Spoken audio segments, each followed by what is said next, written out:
बिस्मिल्लाहिर्रहमानिर्रहीम। अस्सलाम वालेकुम नाज़रीन, आप यूट्यूब चैनल देख रहे हैं। मैं इमरान खान हूँ। इंजीनियर मोहम्मद अली मिर्ज़ा साहब को गिरफ्तार कर लिया गया और उन्हें जेल मुंतकिल कर दिया गया है। पाकिस्तान की मीडिया में चलने वाली रिपोर्ट्स के मुताबिक इंजीनियर मोहम्मद अली मिर्ज़ा साहब जो हैं उनको 3 MPO के तहत कमिश्नर जेलम के अहकामात पे गिरफ्तार करके जेल में मुंतकिल किया गया है और उनकी जो अकेडमी है उसको भी सील कर दिया गया है।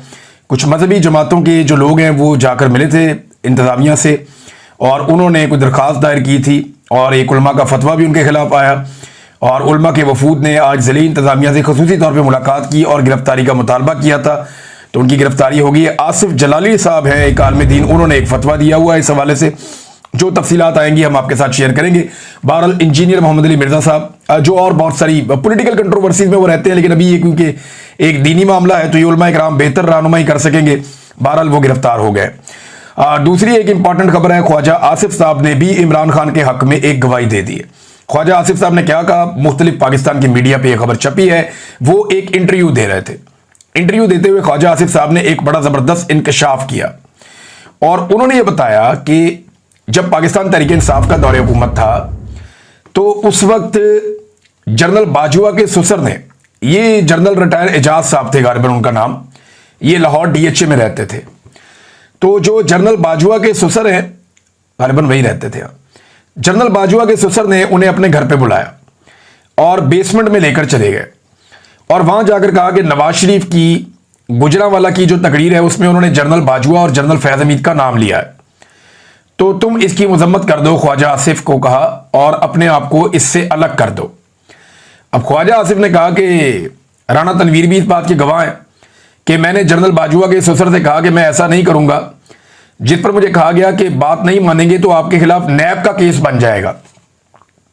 और उसके चंद दिन बाद अचानक मुझे गिरफ्तार किया गया और इस दौरान में 6 माह जेल में रहा, लेकिन हुकूमत मुझ पर नैब का कोई केस ना बना सकी तो मुझे अदालत ने मुझे रिहा कर दिया। अब मामला यह है कि ख्वाजा आसिफ साहब ने खुद गवाही दी कि मुझे इमरान खान ने गिरफ्तार नहीं किया, मुझे जर्नैलों ने गिरफ्तार किया, क्योंकि नवाज शरीफ ने जनरल फैज और जनरल बाजवा के खिलाफ बात की थी तो उन्होंने धमकी लगवाई जनरल रिटायर एजाज साहब के तवसत से, यानी जनरल बाजवा के ससुर ने बुला के धमकी लगाई और उस धमकी के बाद ख्वाजा आसिफ को गिरफ्तार कर लिया गया। तो जर्नैल मार रहे थे PMLN को, ये ख्वाजा आसिफ साहब ने कहा। तो इमरान खान साहब तो इसमें कहीं नहीं है ना। इमरान खान साहब तो खुद कहते थे कि नैब को तो कंट्रोल ही वो करते थे और ये मैं जाती तौर पे जानता हूं कि नैब को बाकायदा उस वक्त मिलिट्री जर्नल्स कंट्रोल करते थे, एजेंसियां कंट्रोल करती थी, जैसे आज भी एजेंसियां ही नैब को कंट्रोल करती हैं। तो ख्वाजा आसिफ साहब ने कहा, और सवाल यह पैदा होता है कि ख्वाजा आसिफ साहब फिर चुप क्यों रहे। तब से लेकर अब तक ख्वाजा आसिफ साहब ने ऐसी कोई बात ही नहीं की। आज तक ख्वाजा आसिफ साहब ने इस बारे में एक लफ्ज नहीं बोला। उसके बाद उसी जनरल बाजवा के मरहूने मिन्नत होकर उसी जनरल फैज के जूतों में गिरकर इन्होंने इक्तदार हासिल कर लिया और इमरान खान साहब की हुकूमत गिराकर खुद इक्तदार में आकर बैठ गए। अगर वो जर्नैल इतने बुरे थे तो इनको चाहिए था ना उन्हें एक्सपोज करते, या कम से कम वजीर दिफा बनने के बाद ख्वाजा आसिफ को चाहिए था कि उस शख्स पे कानूनी कार्रवाई करते जिसने इन्हें धमकी दी थी कि मैं तुम्हें गिरफ्तार करवा दूंगा या तुम्हें गिरफ्तार कर लिया जाएगा और तुम पे नैब का केस बना दिया जाएगा अगर तुमने अपने आप को इससे अलग ना किया और इसकी मजम्मत ना की। तो ख्वाजा आसिफ साहब ने एक तो बहुत देर से ये बात की, यानी रिटायर्ड जर्नैलों को, उनके रिश्तेदारों को मारना बहुत आसान होता है, इनको हाजिर ड्यूटी माई बाप चाहिए होता है। रोजाना की बुनियाद पे आप देखें कि अभी कल की बात है, वो कैप्टन सफदर ने जो है वो नदीम अंजुम साहब को धोया बैठ के, साबिक DG ISI, और अब जो है वो ख्वाजा आसिफ साहब जनरल बाजवा को धोते हैं हर दूसरे चौथे दिन। अब उनके ससुर की भी धुलाई की है, जनरल फैज को भी रिटायरमेंट के बाद से ये टिका के धो रहे हैं।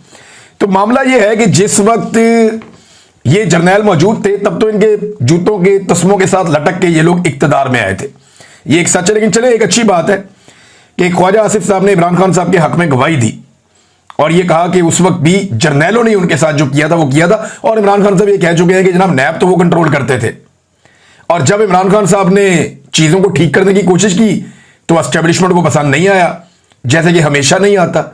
जो भी आदमी अपनी डोमेन वापस मांगता है या पॉलिटिकल स्पेस को बढ़ाने की कोशिश करता है उसकी हुकूमत पाकिस्तान में मिलिट्री एस्टेब्लिशमेंट गिरा देती है।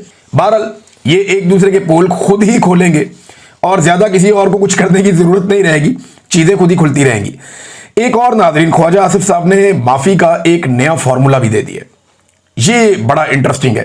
ख्वाजा आसिफ साहब ने कहा कि माफी, पछतावे या शर्मिंदगी का इजहार, इन तीन चीजों में से एक चीज करनी पड़ेगी। अब 9 मई पर तहरीक इंसाफ एक ऑप्शन चुन ले, माफी, पछतावा या शर्मिंदगी का इजहार। अब चाहे ये पार्लियामेंट में कह दें, चाहे ये अदालत में कह दें, चाहे ये कौम से माफी मांग ले या इदारे से मांग ले, सियासत करनी है तो ये करना पड़ेगा।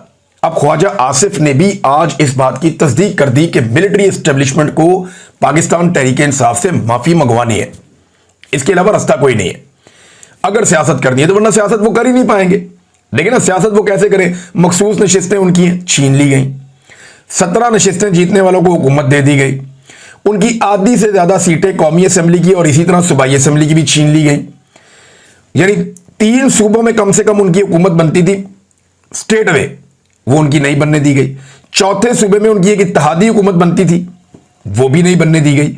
तो पाकिस्तान तहरीक इंसाफ को दीवार के साथ लगाया गया और जितने ज़िमनी इलेक्शन होते हैं उनमें फारिग किया जाता है।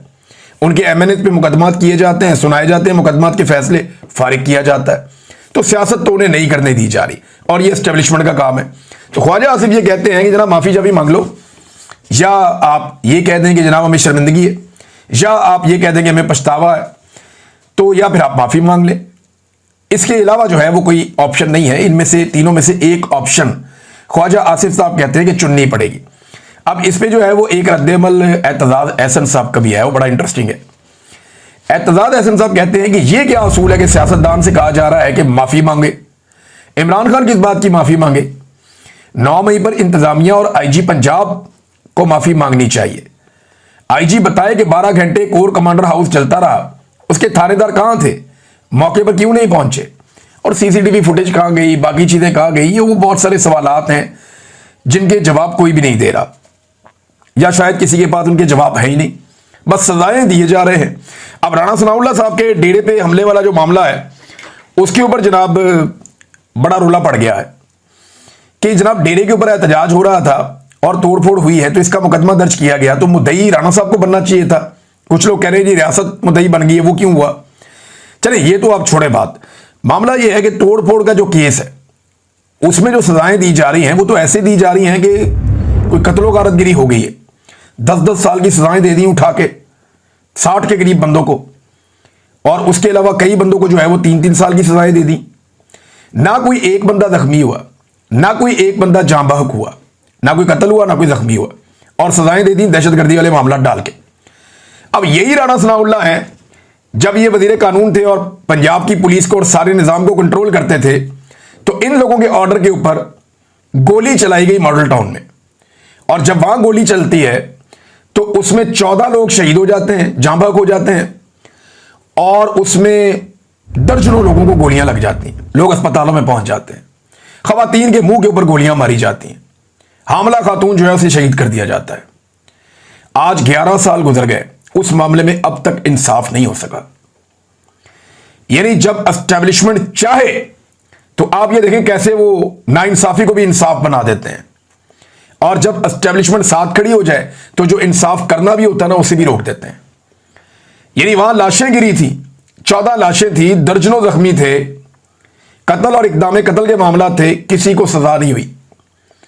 और यहां पे जनाब क्या हुआ कि कोई एक बंदा भी जख्मी या हलाक नहीं हुआ, और यहां पे धड़ाधड़ सजाएं सुनाई जा रही हैं।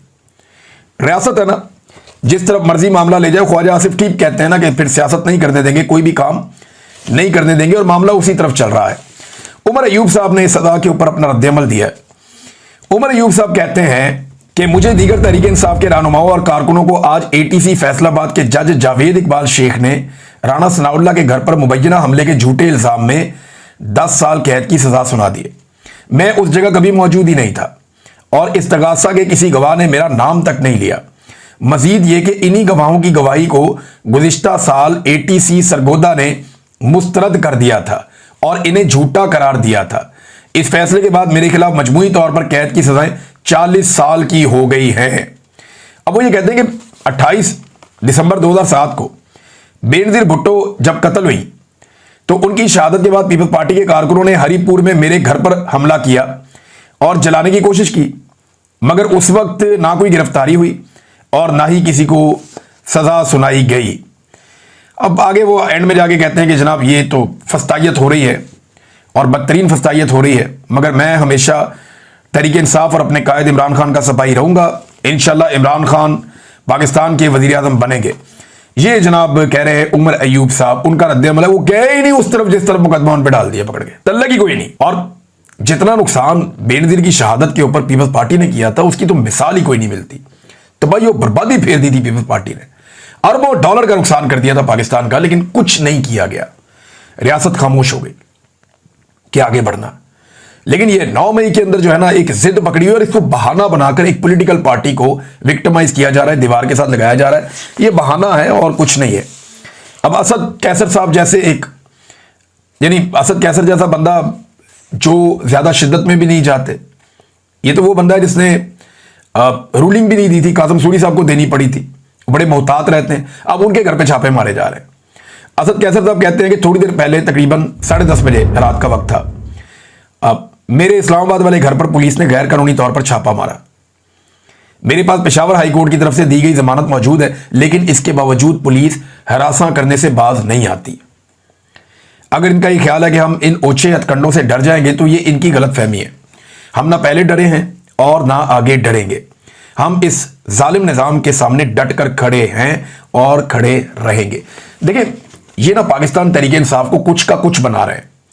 ये चले जाना है इन एस्टेब्लिशमेंट के लोगों ने, ये पीएमएलएन और पीपल्स पार्टी के समझने की बात है कि ये जो एस्टेब्लिशमेंट की अभी एक हायरार्की है ना, जिसमें फील्ड मार्शल साहब हैं, डीजीआईएसआई है, या 2 4 5 6 और ये सेक्टर कमांडर्स या कोई सीनियर ऑफिसर्स हैं, इन्होंने हमेशा नहीं रहना, इन्होंने चले जाना है। लेकिन आपने और आपके बच्चों ने या आपकी पॉलिटिकल पार्टीज ने यहीं पे सियासत करनी है। ये आपकी सियासी मुखालिफ जमात जो पाकिस्तान तहरीक इंसाफ है उसके ऊपर आयरन कोटिंग कर रहे हैं, उन्हें लोहे का बना रहे हैं। वो उन्हें इतना मजबूत कर देंगे कि कल आप कई दहाइयों तक फिर उनका मुकाबला करने के काबिल नहीं रहेंगे। अगर इसी तरह पाकिस्तान तहरीक इंसाफ मजीद मार खाती रही ना कुछ अरसा और, तो वो एक लोहे की जमात बन जाएगी। लोहे की जमात उन्हें बना तो दिया ऑलमोस्ट। तो जो कुछ उनके साथ जुल्म और फस्तायत की जा रही है, जितने लोगों को, यानी जो लोग नरम भी थे ना पाकिस्तान तहरीक इंसाफ में, उनको भी मजबूत बनाया, खवातीन को बहादुर बना दिया। कोई और पॉलिटिकल पार्टी उनका मुकाबला करने का सोच ही नहीं सकती मजहबी सियासी जमातों के अलावा। यह बात पीपल्स पार्टी और पीएमएलएन के सोचने की है। यह बात बाकी पॉलिटिकल पार्टीज के सोचने की है, जमहूरी पॉलिटिकल पार्टीज हैं, कि एस्टेब्लिशमेंट उनका भला कर रही है या उनके लिए एक मुस्तकिल बहुत ताकतवर मुखालिफ पैदा कर रही है। अब यह तो हो रहा है। बहरहाल ये लोग तो चले जाएंगे अपनी नौकरियों से रिटायर होके, तो बाकी जिन्होंने निमटना है वो जाने और उनका काम जाने। हसन न्यादी साहब की जो वालदा है नौरीन खान न्यादी साहबा, उन्होंने स्टेटमेंट दिया है, एक इंटरव्यू उन्होंने दिया। ये इंपॉर्टेंट स्टेटमेंट है, मैं आपके सामने रख देता हूं। और साथ में एक स्टेटमेंट जो है वो शाहिद खटक साहब ने भी दिया। अब ये दोनों स्टेटमेंट शेर अफजल मरवत के बारे में है। अच्छा, ये हसन न्यादी साहब की जो वालदा है वो कहती हैं कि शेर शाह ने कहा कि मुल्क से बाहर रहकर मैं तंग आ गया हूं, अब चाहे मुझे पकड़ें, मैं वापस आ रहा हूं। शेर मरवत जैसों को जो मैसेज आता है उन्होंने बोल देना है, मैं उसकी बात नहीं करना चाहती। इन लोगों ने शैतानियां की कि हसन पकड़ा गया, शेर शाह को भी पकड़ो। अब ये हसन की वालदा कह रही हैं। शेर अफजल का मैं नाम तक नहीं लेना चाहती, ये हर वो काम कर रहे हैं जो उन्हें फीड किया जाता है। हसन मेरा बेटा है तो शेर शाह भी मेरा बेटा है। हसन 9 मई को तकरीर कर रहा था क्योंकि पास खड़े मुजाहिरीन में से एक नौजवान को गोली लगी थी। मैं होती तो शायद ज्यादा सख्त तकरीर करती। शाहिद खटक साहब ने क्या कहा? शेर अफजल को कौन जानता था, उसकी क्या हैसियत थी? एक वकील था, इससे पहले बल्दियाती इलेक्शन में 45 वोट लिए थे। पीटीआई ने स्पेस दी। सियासी जमात में एक दूसरे को इज्जत देनी होती है। लोगों ने 9 मई से पहले भी और 9 मई के बाद भी बड़ी कुर्बानियां दी हैं। गैर जिम्मेदार बयानात नहीं देने चाहिए थे। ये शेर अफजल मरवत साहब के बारे में। और हकीकत तो यही है ना कि असल में वोट तो इमरान खान का है। शेर अफजल मरवत को कौन वोट देता है? यहां पाकिस्तान तहरीक इंसाफ में बेशुमार लोग ये कहते हैं कि हमारी अपनी कोई हैसियत नहीं, हमें इमरान खान साहब का वोट पड़ा है और इसके अलावा तो हम सोच भी नहीं सकते थे कि हमें इतने वोट पड़ेंगे। ये बहुत सारे लोग मुझे कहते हैं। लेकिन शेर अफजल मरवत साहब शायद ये बात अपने अंदर तस्लीम नहीं कर पा रहे, या वो ये हौसला पैदा नहीं कर पा रहे कि वो इस बात को तस्लीम कर सकें। नाजरीन, एक साल पहले की यह खबर है, ये जरा अखबार आप देखें। आज से एक साल पहले यह खबर छपी थी अखबार में, और 23 मई 2024 को, लगभग 1.5 साल होने वाला है इस खबर को, 1.25 साल से ऊपर हो गया।